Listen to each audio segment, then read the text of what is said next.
السلام علیکم۔ اعمال مشترکہ ماہ شعبان، یعنی شعبان کے جو ہر دن کے اعمال ہیں، ٹھیک ہے، جو سبھی دنوں میں کرنے ہیں، وہ اعمال یہ ہیں کہ ہر روز 70 مرتبہ کہے استغفر اللہ و اسألہ التوبہ۔ دوسرا نمبر اعمال، استغفر اللہ الذی لا الہ الا هو الرحمن الرحیم الحی القیوم واتوب الیہ۔ بعض روایات میں الحی القیوم کے الفاظ الرحمن الرحیم سے قبل ذکر ہوئے ہیں، بس جیسے بھی عمل کریں مناسب ہوگا۔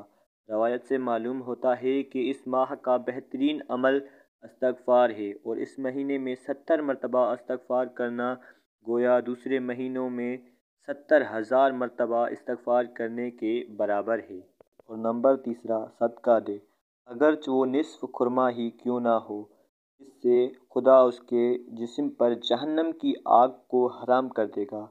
اور نمبر چوتھا، پورے ماہ شعبان میں 1000 مرتبہ کہے لا الہ الا اللہ ولا نعبد الا ایاہ مخلصین لہ الدین ولو کرہ المشرکون۔ ذکر کا بہت زیادہ ثواب ہے، جس میں سے ایک جز یہ ہے کہ جو شخص مقرر تعداد میں یہ ذکر کرے گا، اس کے نامہ اعمال میں 1000 سال کی عبادت کا ثواب لکھ دیا جائے گا۔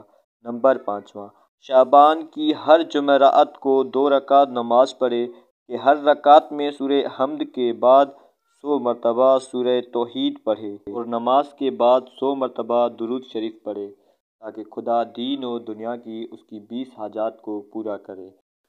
اور چھٹا عمل یہ ہے کہ محمد و آل محمد کی ذات پہ بہت زیادہ درود شریف پڑھیں۔